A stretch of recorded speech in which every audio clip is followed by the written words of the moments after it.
All right, let's dive right into another deep dive. Yeah. Today we are looking into Michael Hughes, Okay. a convicted serial killer currently on death row in California. Right. And what we have are excerpts from a Wikipedia article, and Oh, that's cool. it's pretty wild. Yeah, I mean, what's really interesting about this case is that Hughes was initially convicted for murdering 4 women, Yeah. but uh, years later, DNA technology linked him to at least 3 more victims. Wow. So it makes you wonder how many other cases are out there just waiting for that Right. kind of breakthrough. Absolutely, and it kind of speaks to the idea of justice delayed but not denied, right? Yeah. Yeah. So let's get into it. So Michael Hughes was born in Michigan in 1958, and his early life was, to put it mildly, pretty rough. Yeah. His father abandoned the family, leaving him and his sister with their mother, who struggled with alcoholism and was physically abusive. It's almost impossible to overstate how much of an impact that sort of upbringing has on a person, you know? We know that these early experiences can leave deep scars on individuals. Hmm. And something as specific and as disturbing as the forced abortion that Hughes witnessed his sister endure, Mm. it's hard not to wonder how that specific trauma might connect to patterns in his later crimes. It's a truly disturbing thought to think that something that horrific at such a young age could leave that much of a lasting impact. I mean, it makes you wonder how much, in a way, his multiple nervous breakdowns as a teenager kind of make sense after knowing that. Yeah. And then at 17, he enlists in the Navy. Okay. You would think that might be a chance for like a fresh start, right? Some Ugh. structure, discipline, maybe even a sense of purpose. Yeah, you would think so. I mean, he even rose to the rank of gunner's mate in just a few short months. Wow. But then when he returned to California, things unraveled. He ended up homeless and got involved in drug dealing. Wow. It's like, what kind of support system or lack thereof did he have when he came back? Right. Absolutely. And, it almost seems like a missed opportunity, a chance at rehabilitation that Yeah. never really Right. took hold. And this downward spiral eventually leads us to a very dark chapter. Mhm. In 1993, Hughes is working as a security guard Oh, wow. when he is arrested in Culver City. Okay. And it's chilling Yeah. that a security guard, someone who's entrusted with protecting people, is secretly a predator. It's that whole thing where it kind of shatters our sense of security because we think of these roles Right. as being symbols of safety. Right. And then to have that dark undercurrent, it's really unsettling. And so in 1998, he's convicted for the murders of 4 women: Teresa Ballard, Brenda Bradley, Terry Miles, and Jamie Harrington. And their bodies were found dumped in alleys around Culver City. Wow. Adds another layer of brutality to this.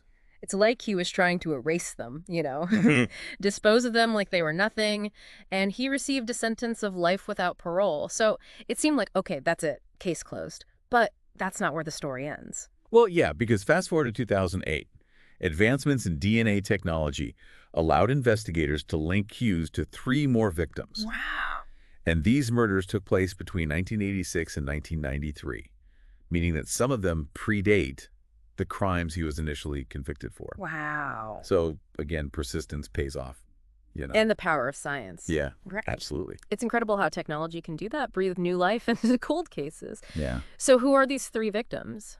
So one is Yvonne Coleman, who was just 15 years old. She was found in a park in Inglewood. Wow. And then there's Verna Williams, 36 years old, discovered in a stairwell. Mm. And then finally, Deborah Jackson, 32. And it's interesting that the ages and the locations vary so widely. Right. It really suggests a lack of a specific victim profile. It seems random almost, like anyone could have been a target. Right. And speaking of connections, this is where it gets even more complicated. Verna Williams was initially believed to be a victim of the Southside Slayer. Yes. The Southside Slayer, who we now know as Lonnie David Franklin Jr., Right. terrorized South Los Angeles for years, Right. preying on women in that area. Yeah. And so the fact that she was initially linked to that case just speaks to how difficult these investigations can be. Yeah. Especially when you have multiple serial killers operating within the same area and time frame. It's like trying to untangle a knot of horrific crimes. It makes you wonder if there could be other victims of his out there that are misattributed to a different killer or just never found. It's a chilling thought. It is. It really is. And then just when you think it can't get any more complex, we find out that Hughes was actually charged with an 8th murder, that of 30-year-old Deanna Wilson. But there's a twist. The charge was eventually dropped. Oh, wow. But prosecutors, they cleverly used the details of Deanna Wilson's case to establish a pattern in Hughes's behavior, Okay. strengthening their case against him for the other murders. Gotcha. So it's really interesting to see the strategic maneuvering that goes on behind the scenes in these like complex legal battles. Yeah, absolutely. Like playing chess with lives in a way. Right. But even with that drop charge, I mean, the weight of 7 confirmed murders is just overwhelming. It is. Makes you wonder what was going on inside his head. Yeah, well, that's the $1 million question, isn't it? Right. We've already talked about Hughes's deeply troubled childhood. Right. You know, the lasting psychological scars. Right. It's natural to want to kind of connect those dots and understand, you know, what could lead someone to commit such horrific acts. Right. And I know it's not about excusing his actions at all, but trying to understand the impact of that early trauma. Yeah. Especially something as specific and disturbing as witnessing his sister's forced abortion. Right. Could that contribute to someone becoming a killer? That's certainly a question that criminologists and psychologists grapple with. Right. You know, studies have shown that childhood trauma can have a significant and lasting impact on brain development, particularly in areas related to emotional regulation, impulse control, and empathy. So is it possible that his ability to empathize with others was compromised because of what he went through? That's one theory. Okay. We also have to consider the potential presence of underlying mental health issues. Right. I mean, remember, Hughes was hospitalized multiple times for nervous breakdowns as a teenager. True, although we don't have any specific diagnoses from the sources we have. Right. It's clear that he was experiencing significant psychological distress, Yeah. which was likely compounded by the trauma he had experienced earlier in life. Absolutely. It's tragic. It is. And then we have this additional layer of complexity Right. with his role as a security guard. Right, right.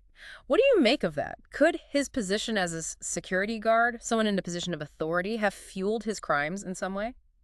Well, some experts believe that certain individuals with troubled pasts are drawn to professions that give them a sense of control and power, Okay. especially if they felt powerless or victimized in their own lives. So for Hughes, working as a security guard could have been a way of compensating for that feeling of powerlessness that he experienced as a child. It's a possible interpretation. Yeah.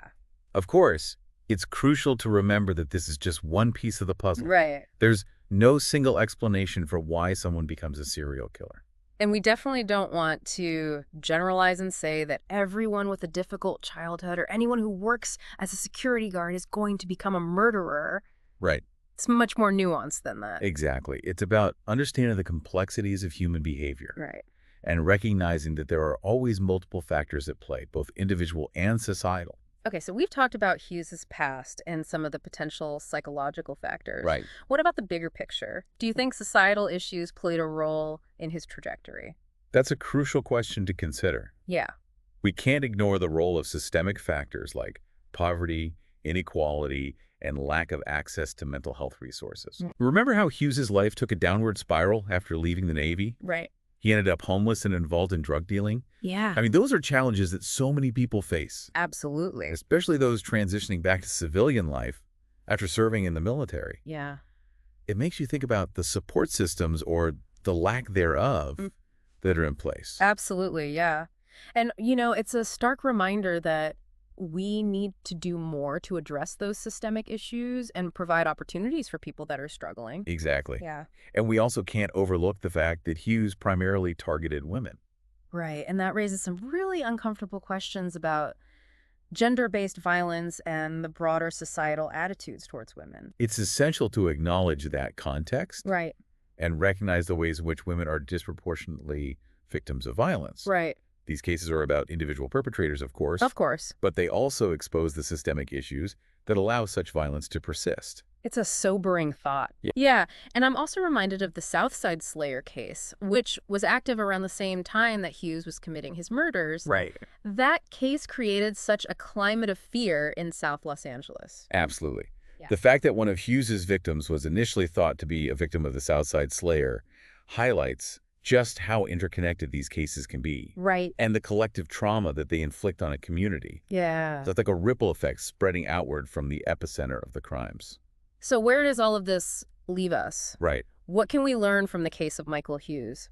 I think it forces us to confront some uncomfortable truths about the human capacity for violence. Yeah. It also underscores the importance of early intervention and support for individuals who have experienced trauma. Right. We need to create a society that prioritizes mental health, Right. addresses the root causes of violence, and provides opportunities for those who are struggling. Essentially break the cycle. Exactly. It's a tall order, but it's a conversation we need to have. I agree. It's a conversation that needs to involve everyone from policymakers to community leaders to everyday citizens. Absolutely. What stands out to you about all of this?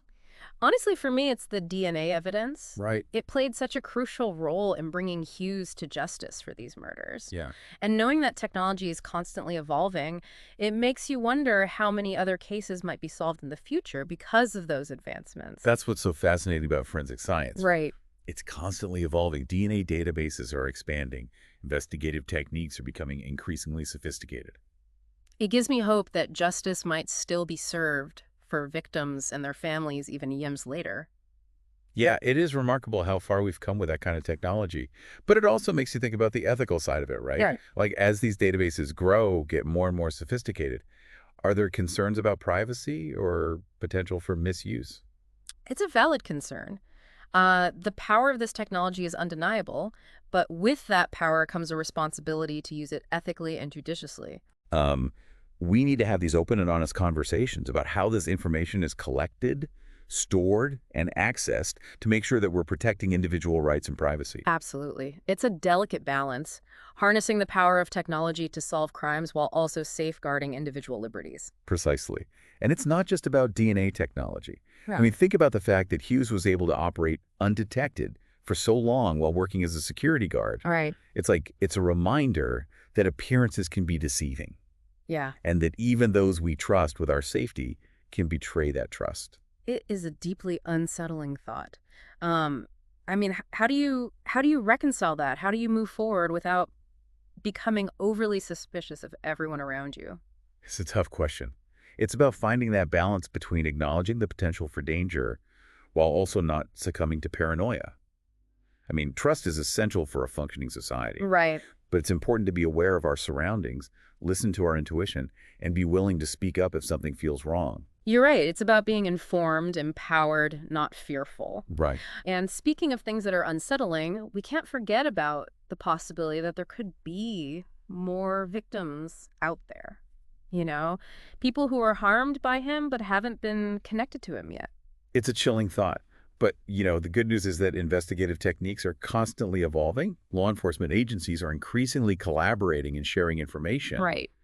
which can be crucial in connecting those dots Mm. and potentially bringing closure to those families that are still searching for answers. Collaboration is key, especially when you have cases that span multiple jurisdictions. I Right. mean, Hughes' time in the Navy took him to Michigan, San Diego, Long Beach, Maryland. There's a lot of ground to cover. Exactly. And with advances in forensic technology and increased collaboration, there's always hope that more of these cold cases will be solved. Hmm. It may not bring back those who were lost, but it could offer a sense of justice and closure for the families. That sense of justice is so important. It feels like a thread that runs through this entire story. Yeah. From the initial investigation to those later discoveries through DNA evidence, it's a testament to the perseverance of those who seek justice for It victims. really is. And this deep dive has been a testament to that as well. Hmm. We started with a Wikipedia article about Michael Hughes, and we've explored so much more. The complexities of childhood trauma, the evolution of forensic science, ethical considerations of DNA technology, the systemic factors that contribute to violence, and the importance of individual and collective responsibility in creating a safer world. It's been a journey, for sure. And while we've covered a lot, I'm left feeling like there's still so much more to learn to understand about this case and the issues it raises. There always is. I mean, that's the nature of these deep dives. Right. They spark curiosity, challenge assumptions, and leave us with more questions than answers. And that's a good thing, because it keeps the conversation going.